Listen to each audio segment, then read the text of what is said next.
I really wish I had left that fucking light switch alone. Who would have thought the flick of a switch could mean the difference between life and death? Actually, everyone's thought that. That's why I turned it on. Stupid little rituals that we take from childhood. The light will chase the monsters away. The blanket over your head will save you from the boogeyman. It seems like you just get more of these rituals as you get older. As long as you lock the doors and turn on the home security system, you can rest your head happily in your cozy little fortified home. No killers or psychos, monsters or boogeymen. But it doesn't work. None of it. We always slip up somehow. The one time you forget to lock that door, that's when they get you.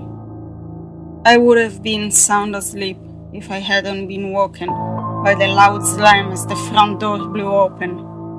I stumbled out of bed and down the hall to see it swinging back and forth. I moved quickly down the hall to secure it. A moment of panic swelled inside of me. My home felt like a crime scene. It wasn't my safe little sanctum anymore.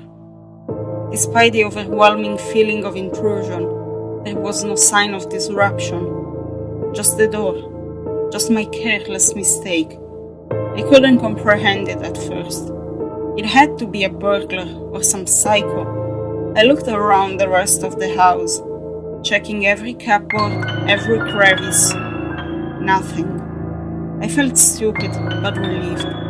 I just wanted to get back to bed and forget this whole embarrassment. I flung myself back down on my bed, closed my eyes for just a second. I sat back up. There was no way I'd fall asleep unless I double-checked that I locked the door this time. I mean, I was sure I had done it this time, but I felt this was justified paranoia. I got to the door and twisted the handle roughly about a dozen times, each time feeling the resistance of the lock. I smiled. Safe. I turned on my heels to go back to bed. But it was just a glimpse, a flicker of something in my peripheral vision that sent me swinging back into a panic. A shadow from the kitchen. I rushed in, only to be confronted by my normal kitchen, bathed in moonlight. I sighed, questioned my sanity, and decided that this, the longest night of my life, must end. I went towards the bedroom once more. Another odd shadow crossed my path. As a shiver traveled down my spine, my tired mind braced a pathetic denial and decided that it was probably the neighbor's cat passing by the moonlit window. I sat wide awake in my bed, trying to lull myself to sleep. I tried counting in my head until I eventually nodded off.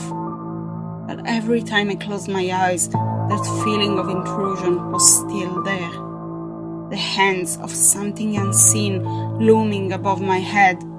Every creak and every shadow filled my mind with the dread of my childhood. Those nights after being tucked in by my parents.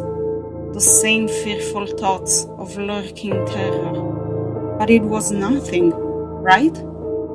More creaks, more movement in the shadows. I turned and pushed my face into the pillow. I felt something brush past my foot, which stuck awkwardly out from under my blanket. I jolted upright, looking deeply into the darkness. Swirling shadows, the monsters, the boogeyman. I felt around sheepishly for my phone. The dull light of the screen could put me at ease. Nothing on the nightstand, and when my fingers roamed around the edge of the bed, instinctively I retracted them for fear of the unknown. I was alone, but in the shadows I saw them, the monsters. Inky, abominable beasts. It was the only thing I thought could help me. I lunged from the bed directly at the switch. My palm slammed down on it, and the room erupted into light. My eyes burned momentarily and I glanced around the room. Empty. Safe. Just paranoia. I shook my head and hit the switch once more, climbing into bed in the pitch dark. No shadows without my night vision. But now I hear them. I can't see them now. I don't know what they want, but I know I can't leave. The rituals have failed. They're on the other side of this blanket, and all I can do now is hope that they're gone in the morning.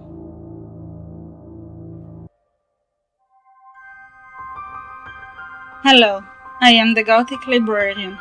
I hope you enjoyed this reading.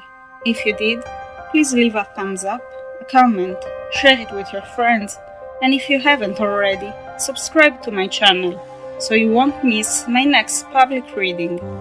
In the meanwhile, feel free to browse around the Gothic Library and keep in mind that it's in the dustiest books that you may find the best stories.